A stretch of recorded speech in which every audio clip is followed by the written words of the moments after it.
کھچی والا سے بھائی محمد عباس صاحب نے سوال لکھا ہے۔ وہ لکھتے ہیں مفتی صاحب ہمارا سوال یہ ہے کہ میت کو غسل دیتے ہوئے جو صابن استعمال کیا جاتا ہے کیا اس صابن کا نیا ہونا ضروری ہے؟ کیونکہ ہمارے معاشرے میں اس صابن کا نیا لانا از حد ضروری سمجھا جاتا ہے۔ اگر اس صابن کا نیا لانا ضروری نہیں تو پھر لوگ ایسا کیوں کرتے ہیں؟ اور دوسری بات اس صابن سے متعلقہ یہ ہے کہ لوگ میت پر صابن استعمال کرنے کے بعد جو بچ جاتا ہے اس کو پھینک دیتے ہیں، گھر میں استعمال نہیں کرتے۔ کیا اس صابن کو گھر میں استعمال کرنے سے شریعت نے منع کیا ہے؟ وضاحت فرما دیں۔ محمد عباس۔ جی میرے محترم بھائی، آپ کے دو سوال ہیں۔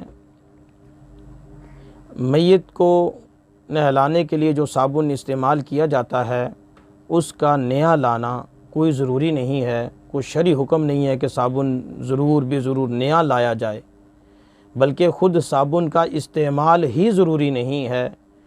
اچھی بات ہے صابن استعمال کر لیا جائے، لیکن اس کو از حد ضروری سمجھنا اور پھر بازار سے نئے لانے کو ضروری سمجھنا یہ فضول بات ہے، خام خواہ کی اپنے اوپر لازم کی ہوئی بات ہے، جبکہ یہ شریعت کے ساتھ اس کا کوئی تعلق نہیں، شریعت نے ایسی کوئی بات نہیں کہی۔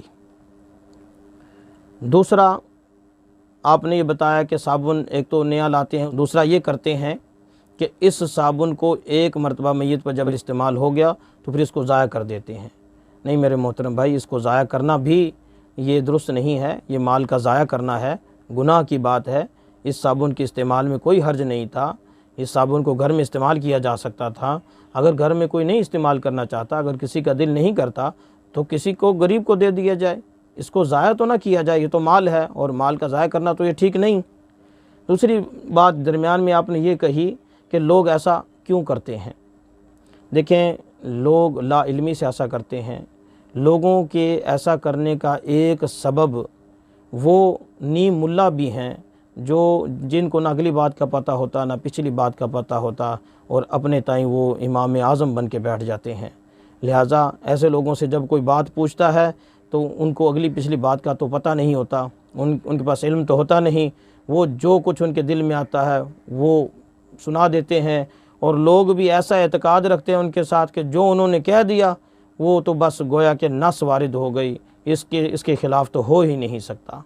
ہمارے معاشرے میں سب سے زیادہ جو بدعات جو رواج پائی ہیں اس کا جو سبب بنا ہے یہ نیم ملا بنے ہیں، جن کو علم سے کوئی واسطہ نہیں ہوتا، علم سے ان کا کوئی سروکار نہیں، بس وہ اپنی علمیت کو بتلانے کے لیے، اپنی علمیت ثابت کرنے کے لیے وہ لوگوں کو من گھڑت مسئلے بتاتے رہتے ہیں، عجیب مسئلے بتاتے رہتے ہیں۔